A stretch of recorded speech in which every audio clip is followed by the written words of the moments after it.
consist of, depending on the day, if it's a Lexi Lomax Inc. day, that means I am coaching. That means I am doing this work. When I'm at the salon, they're usually like kind of hybrid days where I would just be on like Telegram or Voxer, depending, working with my clients who are all salon owners. On Mondays though, usually, which is when I am recording this, those are the days that I'm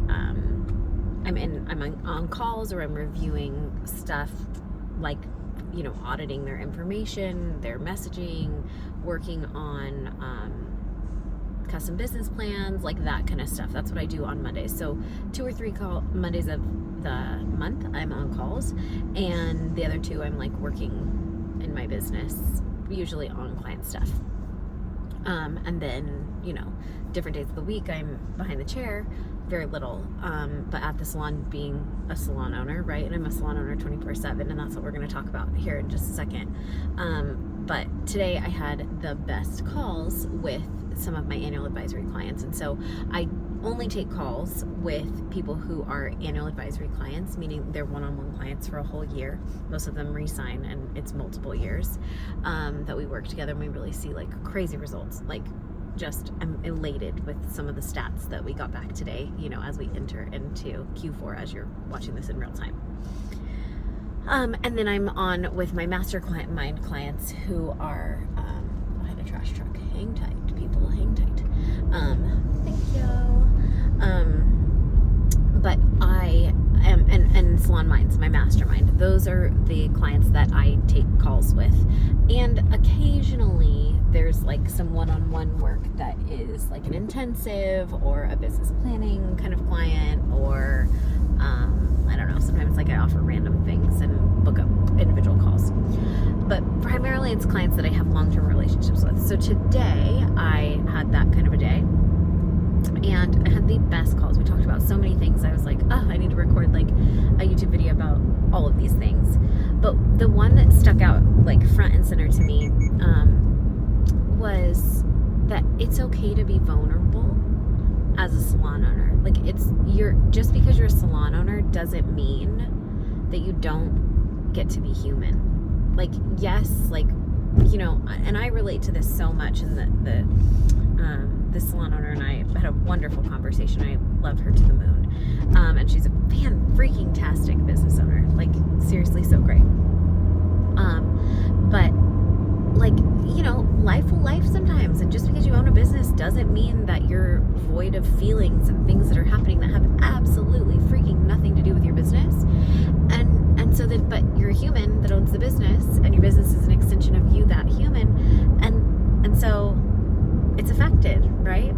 And so this salon owner today made me laugh so hard. She was like, let's talk about all of the things that I'm half-assing in my business. And I'm like, okay, let's, because this is where I get to come in and Marie Kondo and be the fixer, and work through it and simplify and find us solutions and all of this stuff. But it's so funny because it's like, it's never as bad as you think it is, right? Especially someone this high level. But it is so hard when you're in it and when you're going through it that you just, like, you forget that, like, you get to be human. And so when you're going through something, and for me personally, like, I mean, I don't want to say that I've lived a lot of life, because who hasn't, but there have been a lot of things in my life in the last 18 years as a salon owner, because I've basically been a salon owner my entire adult life. I opened my salon when I was 20, and then I turned 21 shortly thereafter. So basically I opened my salon when I was 21, and I've had it ever since. My salon was an empty shell, and I created it from the jump. Like, it's mine from inception, and that's what I know. Like, I've had all of this responsibility my entire adult life, which has its pluses and its minuses, let's be real. So anyways, my whole point in telling you that is that I have gone through some stuff, right? Like, I mean, there's been lots of like little things which were not a big deal, like breakups and whatever. I mean, getting married while I was a salon owner, like, things like my business and I like grew up kind of together. And I graduated college as a salon owner, like stuff that was like happy and good, but also like, you know, my dad died when I was 25, and it was sudden and horrible and terrible and all of that, unexpected, heartbreaking, you know, like the things that you would expect. And so I had to like grieve that, you know, and I had to be a salon owner, and my team was amazing, but like, you know, you're the person that holds space for everyone else. Even in those early days, you know, I'd only been a salon owner 4 or 5 years. But it's still our job to be in charge and set the tone and set the standard and do all of those things. And today's conversation like took me right back to that moment of like how you move through leadership with when you're dealing with your own personal grief or trials and stuff, and also like when we went through fertility treatments, that was a whole thing, right? And that was a lot of life that you know, I mean, like that's just, if you want to be a parent and you aren't having success, like it's so heartbreaking and so hard, and you just, you know, I mean, it's just a lot. And so and there's other things that happen. I mean, everybody's life is full of ups and downs, right? And I'm not saying, like, these are just things that I've gone through and navigated as a leader, and I'm not someone who's super like emotional, I guess. Like, I'm not saying I have like a heart of ice, but like I'm not interested in being emotional at work. Like that doesn't feel appropriate for me personally. I know that a lot of people, that's how they live, and I like, there's seriously nothing wrong with that, 0. But what I will say is that you have to learn how you maneuver that so you don't lose your leadership when you are, and this might sound, I don't know, it might sound like however it's going to sound. How about we go with that? But like, you don't want to take your eye off the ball too hard either, but you need other people to watch the ball for you, like a little bit, and you have to be willing to accept that if you are going through something that's really hard, and you have to set the parameters and set the tone and have a system for times of hardship, right? Like personal hardship, not necessarily like business hardship, although that definitely needs its own system as well. Like batten down the hatches and everybody like put their, you know, do their part. Let's go with that. But then that's a whole other combo. But primarily, like, how do you move through this, you know, and like, what do you share with your team and what don't you share with your team? And I think that this is a system that, when my dad passed away, was because it was so, unexpected. Like, this was something that I came up with on the fly, but this is one of those things where, like, to be a good leader, you really need to know yourself. And just because you know who you are, like, doesn't mean that you know yourself, kind of, right? Like, hi, I'm Lexi Lomax, salon business coach and strategist. I'm a podcaster, I'm a mom, I'm a whatever. But like, what do I need? That's knowing yourself, right? Like, who I am, sure, I know who I am. But like, what does knowing yourself really entail? And that's where you have to, you know, sit with this stuff for a minute. But anyways, so for me, I knew that I needed to set the standards and hold the standard that I would be me at work, but I needed to share what was going on. Like, I don't think it's appropriate for salon owners to expect their business to stay the same as they move through life and hardships and things like that, without communicating what's going on with their team and letting their communicating what they need or what they don't need from their community, from their staff, from their salon.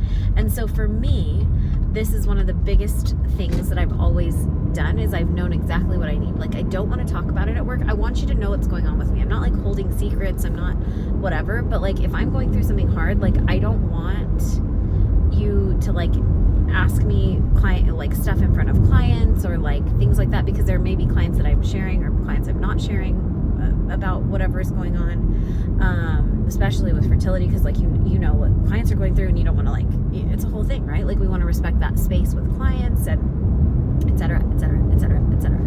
And so how do we do that, right? Like, what does that look like? And so for me, when when my dad passed away, I put in Slack, which is what we use for team communication, and I suggest Slack or Pumble now, that, excuse me, I would need some time before I could talk about it at work, but here's what I want.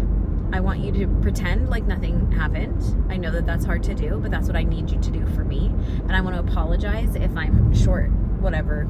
This is what's going on. This is where I'm coming from. Here's what I need you to do to support me. Thank you, thank you, thank you. Leave it at that. And everybody's cool with it, right? And like they know they have a choice. Of course, they could ask or do things. And people sometimes will, right? Like they'll just, because human nature, we want to help or we want to know. And so, but like, they at least saw the message and understood that like that was my ask. And it really, because everyone's different, right? But when you're a person in leadership, it's really hard for your staff to know what to do to support you if you are going through something hard. And so it's best to just tell them, right? So that's the system. But the conversation today, she was like, I just feel like I've dropped the ball, a couple of things. And I'm like, okay, number one, like, nobody cares about that.